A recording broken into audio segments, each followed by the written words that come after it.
маш чухал асуудал гэдгийг зөвхөн иргэд гэлтгүй улсын их хурлын гишүүд маань бас хариуцлагатай хандаж үзэж байгаа энэ гүйцэтгэлийн тайланг дахин хилцэж байгаа нь маш чухал үйл явц. Тэгэхээр төсөв өөрөө бас татвар төлөгчдийн мөнгөө эдийн засгийн эрхчлөлөөг бий болгоё гэд учрал сайд өөрөө санал гаргаад ерөнхий сайд одоо энэ хууль батлагдах шатанда явж байна. Тэгэхээр эдийн засгийн эрхчлөлөөг олон улсын түвшинд хэмжихдээ нэг шалгуур үзүүлэлт нь дотоодын нийт бүтээгдэхүүнт харьцуулсан төсвийн зарцуулалт байдаг. За ингээд төсөв өөрөө бодлогын хэрэгсэл гэж сая ерөнхий сайд маань бас өөрөө илчлээ. Тэгээд 6 сарын 19-нд анхны хилцүүлэг болсон 2025 оны төсвийн гүйцэтгэлээр тэрэнд асуусан асуултын маань хариулт олгоод үндэсний Монгол улсын ерөнхий аудитор хариулт ирүүлсэн талархаж байна. Тэгээ гол асуулт маань шинээр төлөвлөсөн үйл ажиллагааны 37.8% нь хөгжлийн бодлоготой уялдаагүй байна. Барилга байгууламжийн төсөл арга хэмжээний 50% зураг төсөөгүй байна.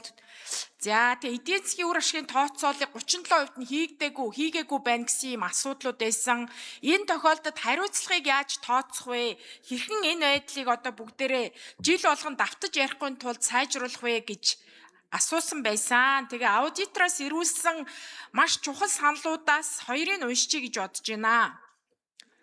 Улсын их хурлын дарга Бямцогт бас Монгол улсын их хурлын чуулганы хуралдааны дэгийн тухай хуульд нэмэлт өөрчлөлт оруулах гэж байгаа энэ цаг үед бас чухал байх гэд зориуд уншаад өгчөө. Нэгдүгээр төсөөлтийн шаардлага хангаагүй төсөл арга хэмжээг улсын төсвийн хөрөнгө оруулалтын төлөвлөгөөнд тусгаж батлах зөрчил давтагдан гарч байгаад анхаарал хандуулж төсвийн төслийг хилэлцэх батлах явцад зарчмын зөрүүтэй санал гарч хөрөнгө оруулалтын төсөл арга хэмжээг нэмж тусгах хилцүүлэх тохиолдолд төсөвлөлтийн шаардлага хангасан эсхийг хэрхэн хянах талаарх зохицуултыг Монгол улсын их хурлын чуулганы хуралдааны дэгийн тухай хуульд тусгах шаардлагатай байна гэж Монгол улсын ерөнхий аудитор санал ирүүлсэн байна.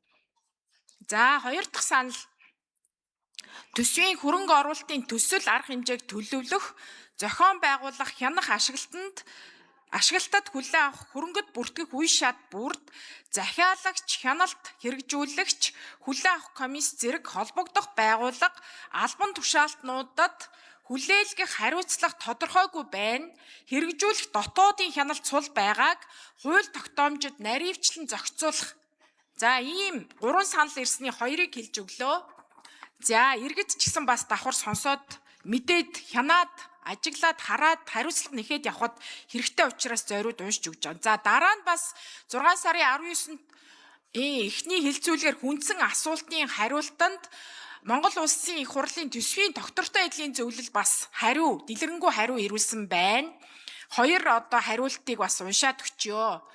Нэгдүгээрт нь хөгжлийн төлөвлөгөө ба төсвийг нийтмэл байдлаар хилцэх чухал байна. Өөрөөр хэлэх юм бол улсын жилийн хөгжлийн төлөвлөгөөний гүйцэтгэлийг тухайн жилийн нэгдсэн төсвийн гүйцэтгэлтэй хамт хилэлцэж төлөвлөгөөнд туссан боловч төсөвт ороогүй эсвэл уялдаагүй төслүүдийн санхүүжилтийг дараа оны төсвийн хязгаараас хасах хүртэл зохицуулдаг хийх хэрэгтэй. За бас нэг дараагийн 3 саналынх нь хоёр дахь нь KPI-г жинхэнэ утгаар нь бодит амьдралд хэрэгжүүлээ. Мөнгө үрсэн байдлаар нь биш, үр ашигтай зарцуулсан байдлаар нь дүгндэг болъё гэд маш чухал 3 саналыг энэ үндэсний аудитын газар болон төсвийн доктортой эдлийн зөвлөлөөс ирүүлснийг товчхон дэлгэрэнгүй нарийн уншиж өглөө цаашид анхаарцгаах байх.